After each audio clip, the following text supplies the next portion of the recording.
Good morning and welcome to Thursday's edition of Ducks Morning Brew. A pre-game edition. We got a game tonight against the Carolina Hurricanes. Probably the biggest game of the season. Carolina, one of the best teams in the NHL. And we've got the return of Frederik Andersen to Honda Center to take on John Gibson. So a lot of storylines going into tonight's game. And one of the main storylines too, and it's one of the topics we're going to get into today, is Mason McTavish, if he plays tonight, will be playing in game number 9, which means he will be just on the verge of potentially foregoing and burning that first year of his entry-level contract if he plays 10 games. So today would be number 9, and then the Ducks' next game would be number 10 if he plays in both. Want to talk about Olen Zellweger and how he continues to excel with Everett this year. After a small sample size of play last year, he's proven the doubters wrong and showing that that's for real. And then a little discussion about Simon Benoit and his physical play that he's brought to the Ducks. And, despite some not so great underlying numbers defensively, I feel like he provides something to this Ducks roster and to the blue line that not a lot of other guys can. But let's start off with Mason McTavish. All right, so for McTavish, like we said, tonight, if he plays, will be game number 9. I'm assuming the Ducks will keep the same roster. Rickard Rakell skated yesterday, but the Eric Stevens put out that the coaching staff said they're going to take their time with him, and when he's ready, he'll be ready. I would imagine that means he's not ready to go tonight, so the roster should likely stay the same. Maybe Benoit Olivier Grew draws back in, but I doubt it's at the expense of Mason McTavish. And right now, the big question is does he stay or does he go? And what do the Ducks want to do with this kid? Burning the first year of an entry-level contract isn't the end of the world. It's not the worst thing to do, and I think for a player like McTavish, he's kind of proven that he deserves to be up here with the Ducks and that he deserves to be in the NHL. Now, the points have been there to some extent. 2 goals, 1 assist in 8 games isn't amazing, but for an 18-year-old playing in his first pro season, coming from the Peterborough Petes a couple years ago and obviously playing overseas in the second league in Switzerland last year, he's had a little bit of pro hockey experience, but it's been a good debut for McTavish, a good little sample size. And the one thing I like from him is he just looks physically like he belongs, right? He plays this hard-nosed, get to the front of the net, and just play physical and block out the sun style of hockey, which I think has benefited the lines that he's been on. And I think it's benefited the Ducks' play despite him not getting on the score sheet consistently. He's just another option, a different avenue for the Ducks to hurt teams offensively. And it's why I honestly think he should stick around, because with Max Jones out for the rest of the year, likely, and with Maxime Comtois struggling to get going this year, the Ducks don't really have a player like that who has the skill set that McTavish has. Like, obviously, Delorier is a physical, crash the crease, clear the front of the net type player, but he doesn't necessarily have the hands and the skill and the shooting ability that McTavish has. So I just think right now, he's too valuable to let go back down to Peterborough. It just doesn't make a lot of sense. I think for him too, I don't think he benefits much from going back down to the Ontario Hockey League to play with the Peterborough Petes. I think he's too good for that league. I think he's proven that over the last couple seasons. And, it's not a detriment to his development if he goes back there. I just think he's better served staying up here with Anaheim. There's going to be some players that are moved at the deadline that would still open up a further roster spot for him to stick around. I think, at times, if you want to just scratch him or whatever for a couple games, just to give him a rest. We've seen the Ducks do that with Zegras and a few others on back-to-backs, and once everybody's healthy, Comtois and Rakell come back, there's going to be some roster decisions to be made. But he could be a guy that you just sit every now and then, not too much so that it hurts in his play and he gets out of a rhythm, but if you need to avoid sending him back down to the OHL, I think that's a positive. And you have to remember too, he also is likely going to be loaned to Canada for the World Junior Championship, so he's only here for about another month, and then we'll have basically the entire second half of December and early January off to go play for Canada at the World Juniors, and then we'll also have the Olympic break at one point where the entire team will be off, so there'll be some rest there. So I think with those two things to consider, you might as well just keep him up and play him for the time being. The one thing I do want to get into, because we did have a question about this on Twitter, and there are some people that don't understand the burning of an ELC contract and what that does and how that kind of works. So For these younger players, they're allowed to skate in 9 games without their entry-level contract kicking in. If they play in that 10th game, their entry-level contract officially starts. If he wasn't to play, if he played tonight and then got sent down to the Ontario Hockey League, that first year would actually slide into next year. So he would still have 3 full years on his entry-level contract before the Ducks have to re-sign him. If he plays 10 this year, he'd only have 2 years left because this would count as the first year, which would mean he would get to UFA status quicker.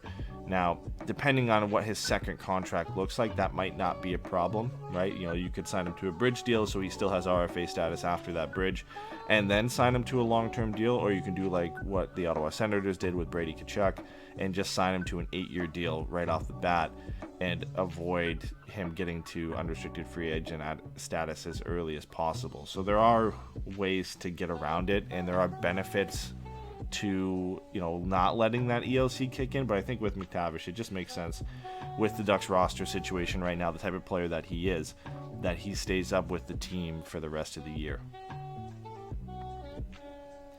All right, moving on to another Ducks prospect. This one already down in the Canadian Hockey League in the WHL with Everett. Olen Zellweger was a surprise pick. One that a lot of people really liked.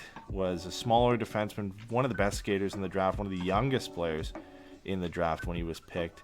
And along with Pistuya, was looking like a steal for where the Ducks got him. A guy that could have potentially, with a bit more runway, jumped into the first round because of his play last year. And I think the only question mark was, and I was one of the people who brought this forward as well, is he only played 11 games last year, and he had 13 points in those 11 games. He had 2 goals and 11 assists, coming off a rookie season where he only had 12 points in 58 games. So it was a big jump offensively, and a lot of people were wondering, okay, is this just a hot start to the season, a really hot 11 games, and he's going to cool down at some point? And cool down heading into this year. Nobody really knew if that was progress per se or just a hot start on a very good team. And I think this year Zellweger has proven that it wasn't just a hot start, and this is the player he is now. Because if you look at his first 11 games in the WHL this year, he has 3 goals and 8 assists for 11 points. So not quite the 13 and 11 he had last year, but 11 and 11 is still very good. And he's among one of the top scorers on his team in terms of blue liners as well in the WHL. And he's still doing everything that got him on the Ducks' radar and a lot of teams' radars as well. His skating ability, his ability to rush the puck up the ice and get the pucks to his forwards up front. He's just a very smooth skating, puck-moving defenseman, and in the mold of a lot of the modern-day defensemen like Makar and Hughes, the smaller, quicker defensemen. So he's proven the doubters wrong this year. I'm a big fan of his. I think, as we've seen, the Ducks have a lot of very good young forwards in the prospect pool now. And, the bread and butter and kind of the strength of the Ducks prospect pool over the last few years has been their defensemen. And we've seen those guys graduate and come up and move on in the case of guys like Theodore and Montour. And we're now starting to see a next kind of young influx of defensemen coming in, and they're going to need that because Lindholm might be here next year. Depends if he gets traded or goes and signs with a different team because he's a pending UFA. Fowler will still be here, but Manson also could be moving on as a pending unrestricted free agent. So we know Drysdale is the big piece that's going to be the mainstay on this Ducks D in the future, but you've got guys like Zellweger who are going to have to step in, and Henry Thrawn or Jackson Lacombe who are going to have to come in. So the Ducks are going to need to replenish this pipeline, and Zellweger could potentially be that top piece now that Drysdale's graduated from prospect status. So it'll be interesting to see how he continues for the rest of the year. He likely probably spends another year in the WHL next year and then transitions to the American Hockey League after his eligibility is over. And it's a bit of a project for him to get to the Ducks roster, probably about 2 or 3 years down the road. But when he does get there, he does have the skill set and the ability to stick around for a long time. So we're hoping to see that. I mean, Everett's the second-ranked team in the CHL power ranking, so he's going to have a good year. They're going to have a good year. So we just got to watch and hope and wait for him to get to the Ducks lineup because it's going to be really fun when he does get there. But moving on from a prospect defenseman to one who's already with the Ducks and a guy who's played 8 games so far this season is Simon Benoit. And, it's been no question the Ducks have had 2 perfect, maybe not the word, 2 really solid pairings this year in Lindholm and Drysdale and Fowler and Manson. They've both been great. Their underlying numbers are great. Their puck possession, expected goals, the points that they're putting up, just the play on the ice, everything has been great about those two pairings. So it's nice to see the Ducks haven't really had to juggle those around. They've just worked from the get-go at the start of the season. But the third pairing's been a bit of a revolving door. Shattenkirk's obviously been the mainstay down there, but it's been a battle between Simon Benoit and Josh Mahura.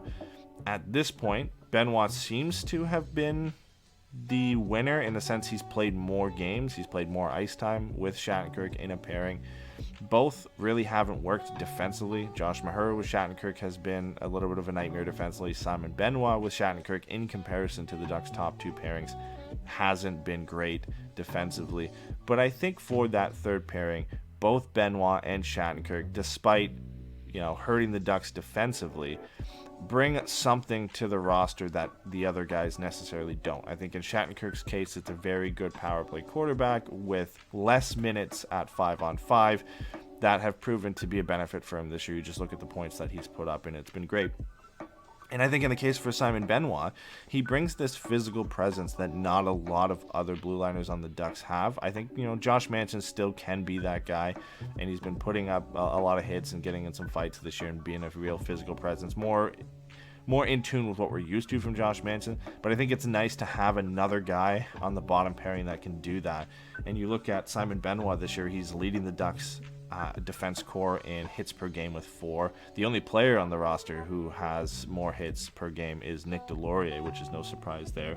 So Benoit has 32 hits in 8 games, and he had 7 against the Washington Capitals. So even if it is a rotate between him and Josh Mahura, I think to bring him in against those heavy opponents like the Capitals, where he can make it an impact physically and put up 7 hits and be a real physical presence for the Ducks, it's proven to be a benefit for them to have that and create that space and really make things difficult. I mean, you look at Ovi in that game, I think he didn't have a shot heading into the third period, and that's not all because of Simon Benoit, but I think you establish that physical presence from the back end, and you have a bit of a 1-2 punch physically with him and Josh Manson on 2 different pairings. It does help you to create that space out there and make things difficult for the opposition. So I would like to see more from him. I think we'll probably continue to see a rotate between him and Josh Mahura, depending on the game, depending on the opponent, and what type of player they want in there.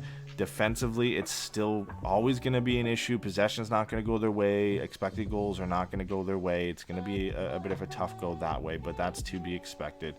So, we just got to kind of go with what they do well at this point. And what they do well is being a physical presence in terms of Benoit and being a good puck distributor in terms of Kevin Shattenkirk.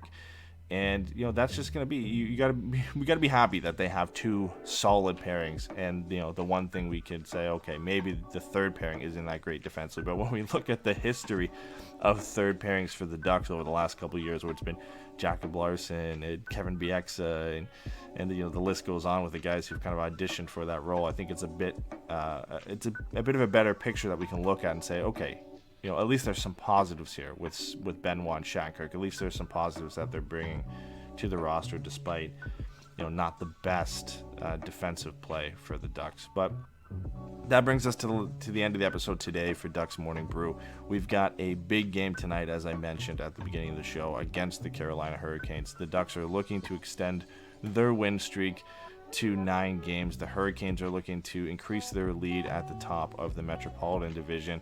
It's Gibby versus Freddie. It's Aho versus Zegras. Whatever duo, whatever matchup you want to make, it's a big game tonight. Both teams are relatively healthy and on a roll, so it's going to be a fun one.